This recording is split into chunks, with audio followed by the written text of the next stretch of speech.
नमस्कार सर्वांना, कसे आहात सर्वजण. आज आपण करणार आहोत प्रत्येक मराठी घरात आवडीने बनवला जाणारा अगदी साधा सोपा पण सर्वांचे मन जिंकणारा खमंग पिठलं आणि गरमागरम भाकरी. कमी साहित्य, कमी वेळ आणि चव अशी की एकदा खाल्ली की पुन्हा पुन्हा खावंसं वाटेल.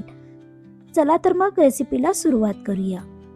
पिठलं दिसायला साधं जरी दिसलं तरी त्याची चव खरी योग्य फोडणी, बेसनाचं योग्य प्रमाण आणि शिजवण्याची योग्य पद्धत ही एकदम महत्त्वाची आहे. तर चला सर्वात आधी आपण इथे तयारी करूया. इथे मी हिरवी मिरचीचा ठेचा तयार करून घेणार आहे. सर्वात आधी हिरवी मिरची, लसूण, जिरा, कोथिंबीर आणि मीठ हे सर्व टाकून आपण इथे अशा प्रकारचा मस्त झणझणीत असा ठेचा तयार करून घेतलेला आहे. इथे आपल्याला 2 कांदे घ्यायचे आहेत मध्यम आकाराचे आणि बारीक आपण अशा प्रकारे चिरून घेऊया. चला लगेच फोडणी देऊया. कढई ठेवायची आहे गॅसवर. सर्वात आधी कढई छान गरम करून घेऊया. त्यामध्ये 2 मोठे चमचे तेल टाकूया. तेल छान गरम झाल्यानंतर त्याच्यामध्ये आपल्याला टाकायचं आहे मोहरी. 1 टीस्पून मोहरी टाकूया. मोहरी छान तडतडल्यानंतर त्याच्यामध्ये जिरा टाकूया. जिरा छान फुलू द्यायचा आहे. त्यानंतर आपण इथे बारीक चिरलेला कांदा जो आहे तो याच्यामध्ये टाकूया. कांद्याला हलकासा सोनेरी रंग येईपर्यंत हा कांदा आपल्याला परतून घ्यायचा आहे. लक्षात घ्या, जेवढी छान तुमची फोडणी बसणार आहे तेवढं तुमचं जे पिठलं आहे ते मस्त खमंग होणार आहे. आता आपण इथे तयार केलेला जो हिरवी मिरचीचा ठेचा आहे तो याच्यामध्ये टाकूया. मस्त खमंग असा हिरवी मिरचीचा ठेचा इथे बनवून तयार झालेला आहे आणि माझ्या किचनमध्ये या मस्त ठेच्याचा आणि या खमंग फोडणीचा मस्त घमघमाट सुटलेला आहे. याच्यामध्ये परत आता आपण टाकत आहोत हळदी पावडर, चवीपुरतं मीठ टाकायचं आहे. लक्षात घ्या, आपण इथे हिरवी मिरचीचा ठेचा बनवताना मीठ टाकलेलं आहे, त्यासाठी इथे मी अगदी थोडंसंच टाकलेलं आहे. हे सर्व मिक्स करूया. त्यानंतर थोडीशी बारीक चिरलेली कोथिंबीर टाकायची आहे. याच्यातलाच थोडासा जो ठेचा आहे तो मी इथे काढून घेणार आहे, कारण आपण भाकरीसोबत हा ठेचा खाणार आहोत. पिठलं, भाकरी आणि ठेचा, त्यासाठी थोडासा मी इथे साईडला काढून ठेवते. हे पहा, एवढा मी थोडासा काढून ठेवलेला आहे, कारण हा नुसता जरी तुम्ही ठेचा खाल्लात ना खूप अप्रतिम चवीचा लागतो. आता आपल्याला याच्यामध्ये 1 ग्लास पाणी टाकायचं आहे. या पाण्याला आपल्याला छान मस्त खळखळीत अशी उकळी आणायची आहे. पाणी गरम होत आहे तोपर्यंत आपण इथे हे मिश्रण तयार करून घेऊया पिठल्यासाठी. तर इथे एक बाउल घेतलेला आहे. या बाउलमध्ये आपल्याला 2 मोठे चमचे बेसन घ्यायचं आहे, म्हणजेच आपलं बेसनचं पीठ घेऊया. त्यामध्ये अर्धा कप पाणी टाकायचं आहे आणि आपल्याला हे छान असं गुठळी न होऊ देता छान मिक्स करून घ्यायचं आहे.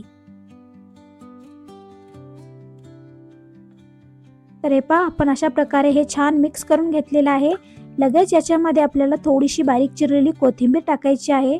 कोथिंबीर टाकल्यामुळे या बेसनाचे जे आपण गोळ केलेला आहे किंवा बेसनचं जे आपण मिश्रण तयार केलेलं आहे त्याला चव खूप मस्त येते.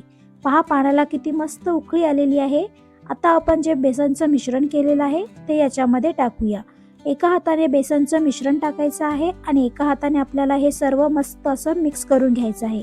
लक्षात घ्या, अजिबात याच्यामध्ये गोळा होऊ देऊ नका किंवा गुठळी होऊ देऊ नका. गॅस एकदम बारीक करायचा, नाहीतर हे खूप फास्ट गोळे तयार होतात.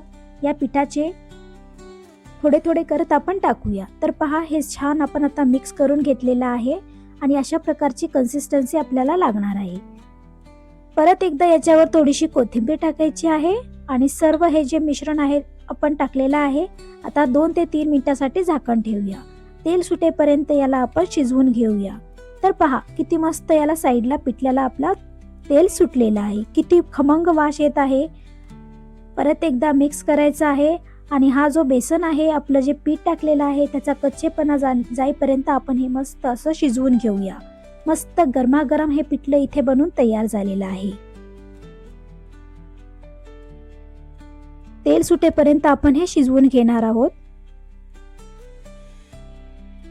अगदी 2 ते 3 मिनिटात तयार होणारं आपलं हे खमंग असं पिठलं इथे बनून तयार झालेलं आहे.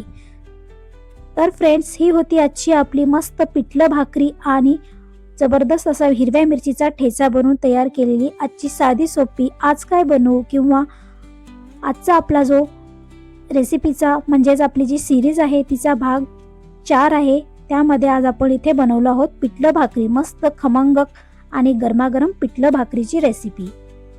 जर तुम्हाला हा व्हिडिओ आवडला असेल तर पटकन मला कमेंट्समध्ये सांगा.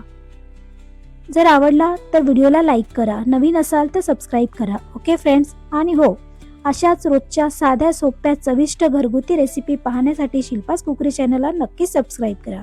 जर तुम्हाला अशीच मस्त साध्या सोप्या आणि घरगुती पारंपरिक पद्धतीच्या रेसिपी पाहायच्या असतील तर शिल्पास कुकरी चॅनलवर नक्की सबस्क्राईब करायला विसरू नका. तेव्हा पुन्हा भेटूया अशाच एका खमंग चविष्ट आणि साध्या सोप्या रेसिपीसोबत. तोपर्यंत बाय बाय, टेक केअर.